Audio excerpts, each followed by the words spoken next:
Assalamualaikum warahmatullahi wabarakatuh. Perkenalkan, nama saya Ihda dari kampus TAI DDI Pangkep, Prodi PGMI semester 5. Dalam video kali ini yaitu tentang pendekatan pembelajaran sains atau IPA di SD atau MI. Sebelum kalian menonton video kali ini, jangan lupa di subscribe, like, and share. Terima kasih. Saya akan menjelaskan pertama tentang pendekatan pembelajaran sains atau IPA di SD atau MI. Ada beberapa pendekatan yang biasa digunakan guru, yaitu sebagai berikut. Yang pertama yaitu pendekatan konsep. Pendekatan konsep yaitu siswa dibimbing memahami suatu bahasan yang memahami konsep-konsep yang terkandung di dalamnya. Yang kedua yaitu pendekatan lingkungan, yaitu mengaitkan lingkungan dalam suatu proses belajar mengajar. Yang ketiga, pendekatan inquiry, yaitu membelajarkan siswa untuk mengendalikan situasi yang dihadapi ketika berhubungan dengan dunia fisik, yaitu dengan menggunakan teknik yang digunakan oleh para ahli peneliti. Yang keempat, pendekatan proses, yaitu mengembangkan kemampuan siswa dalam keterampilan proses atau langkah-langkah ilmiah seperti melakukan pengamatan, penafsiran data, dan mengkomunikasikan hasil pengamatan.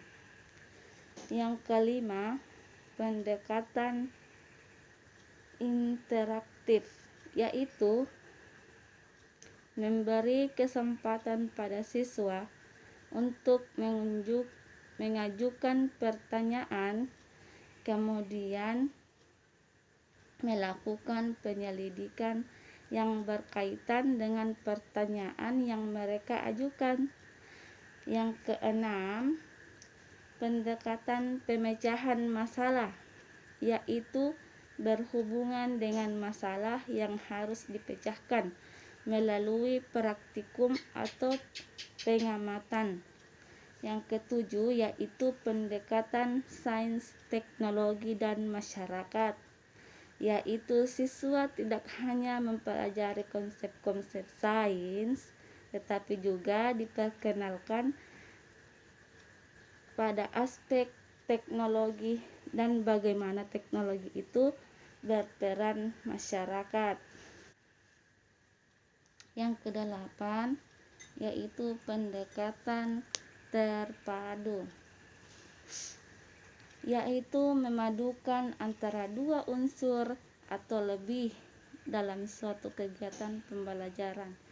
Saya akan menjelaskan yang kedua yaitu pengertian pendekatan keterampilan proses. Pendekatan keterampilan proses merupakan pendekatan belajar mengajar yang mengarahkan kepada pengembangan kemampuan mental, fisik, dan sosial yang mendasar sebagai penggerak kemampuan yang lebih tinggi dalam diri individu siswa menurut Usman dan Lilis Setiawan tahun 1993. Pendekatan keterampilan proses sebagai pendekatan yang menekankan pada penumbuhan dan pengembangan sejumlah keterampilan tertentu pada diri siswa agar mampu memproses informasi sehingga ditemukan hal-hal yang baru yang bermanfaat, baik berupa fakta, konsep, maupun pengembangan sikap dan nilai. Mengajar tidak hanya menekankan kepada apa yang dipelajari, tetapi juga menekankan kepada bagaimana ia harus belajar. Oleh karena itu, untuk memahami hal-hal tersebut, pendekatan belajar mengajar yang harus digunakan adalah pendekatan keterampilan proses. maka siswa berperan selaku subjek dalam belajar. Siswa bukan sekedar menerima informasi, tetapi sebaliknya mampu mengolah perolehannya, hasil belajarnya, atau pengalamannya. Yang kedua, saya akan menjelaskan yaitu keunggulan pendekatan keterampilan proses. Berdasarkan uraian di atas tadi, terlihat bahwa keunggulan pendekatan keterampilan proses pembelajaran antara lain yaitu adalah pertama, siswa terlibat langsung dengan objek nyata sehingga dapat mempermudah pemahaman siswa terhadap materi pelajaran. Yang kedua, siswa menemukan sendiri konsep-konsep yang dipelajari.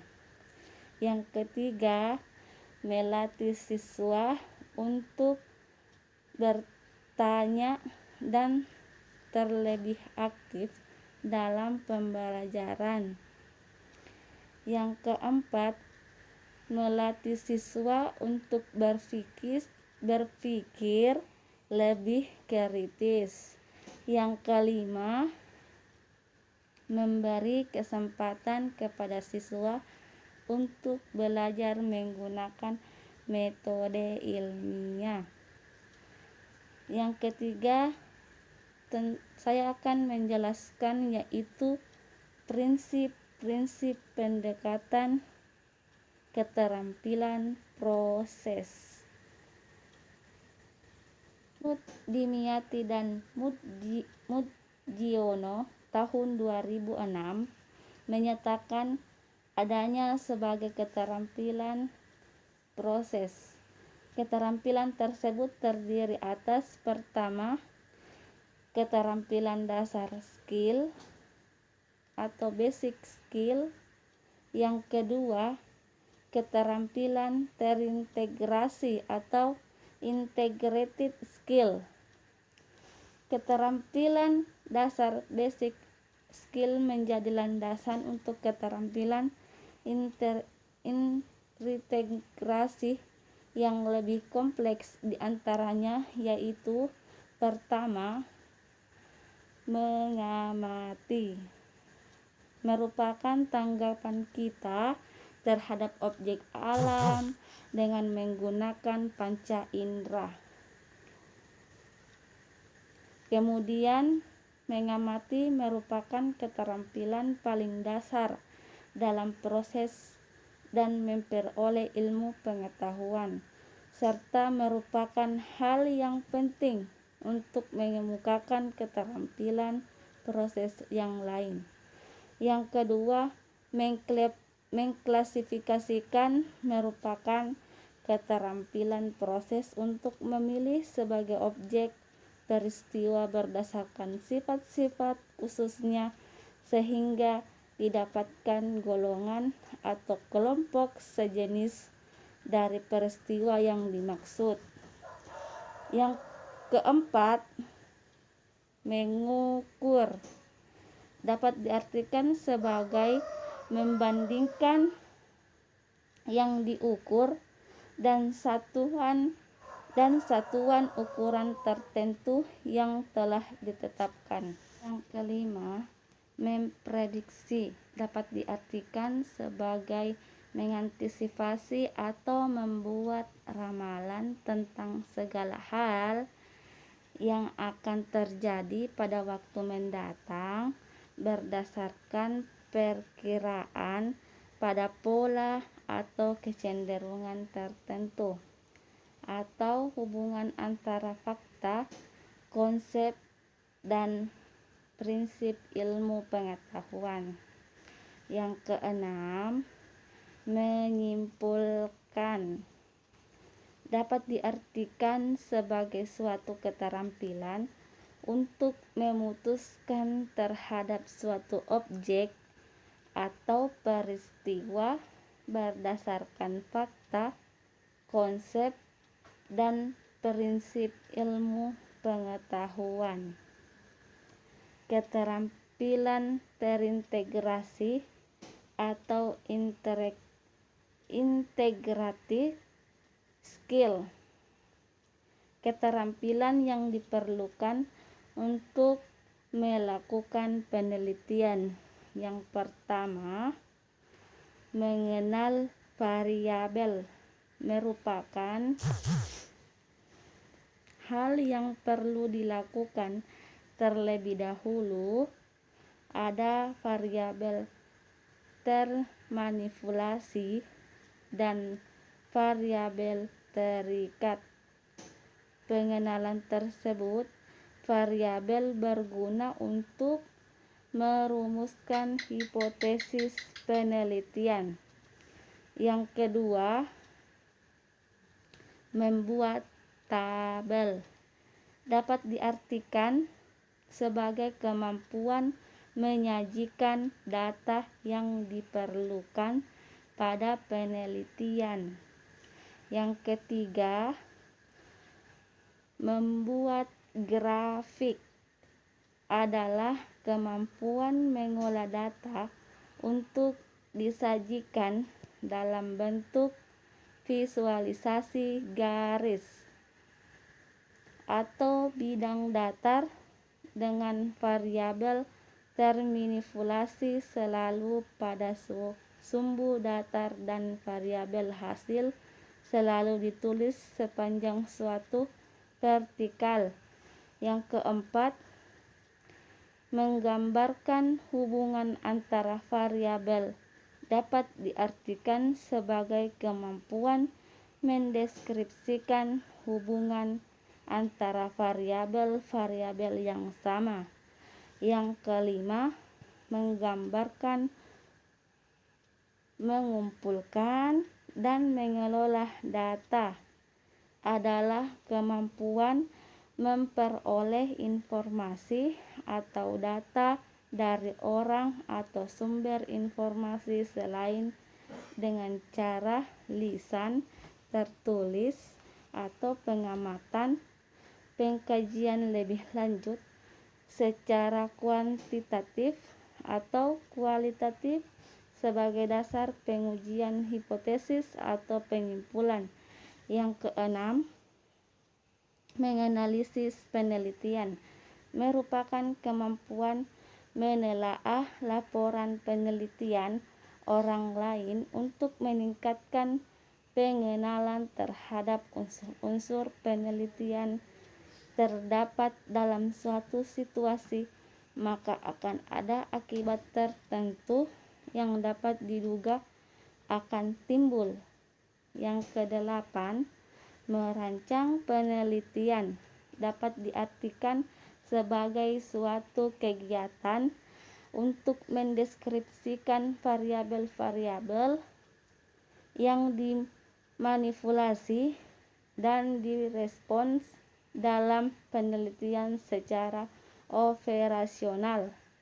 Kemungkinan dikontrolnya variabel, hipotesis, dan diuji dan cara mengujinya, serta hasil yang diharapkan dari penelitian yang dilaksanakan. 10. Bereksperimen dapat diartikan sebagai keterampilan yang mengadakan pengujian terhadap ide-ide yang bersumber dari fakta, konsep, dan prinsip ilmu pengetahuan, sehingga dapat diperoleh informasi yang menerima atau menolak ide itu. Selanjutnya saya akan menjelaskan tentang kemampuan yang dikembangkan dalam keterampilan proses. Menurut Usman dan Lilis Satyawati tahun 1993 dalam bukunya Upaya Optimalisasi Kegiatan Belajar Mengajar, menyatakan bahwa ada tujuh, yaitu pertama, pengamatan, kedua, penggolongan atau mengklasifikasikan, yang ketiga, menafsirkan atau menginterpretasikan. Yang keempat, meramalkan. Yang kelima, menerapkan atau aplikasi. Yang keenam, merancang penelitian. Yang terakhir, 7, mengomunikasikan. Selanjutnya yaitu langkah-langkah pendekatan keterampilan proses. Menurut Surya Subroto tahun 2002 menyatakan bahwa ada langkah yang harus dilalui oleh seorang guru dalam menggunakan keterampilan proses, yaitu diantaranya pertama, pemanasan bertujuan untuk mengarahkan siswa pada pokok permasalahan agar siswa siap baik secara mental, emosional maupun fisik. Kegiatan ini antara lain pertama, pengulasan langsung pengalaman yang pernah dialami siswa maupun guru. Yang kedua itu pengulasan bahan pengajaran yang pernah dipelajari pada waktu sebelumnya. Yang ketiga, kegiatan-kegiatan yang mengunggah dan mengarahkan perhatian siswa, antara lain meminta pendapat atau saran siswa, menunjukkan gambar, slide, film, atau benda lain. Yang kedua, proses belajar mengajar hendaknya selalu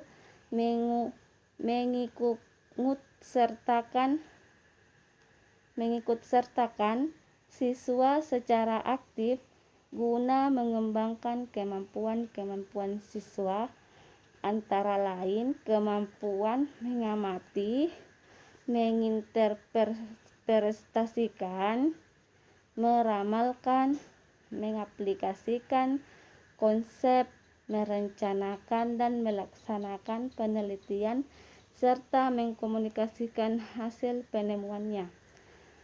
Kalian sudah menonton video kali ini. Bila ada kekurangan mohon dimaafkan. Minallahi musta'an wa alaihi tiklan. Assalamualaikum warahmatullahi wabarakatuh.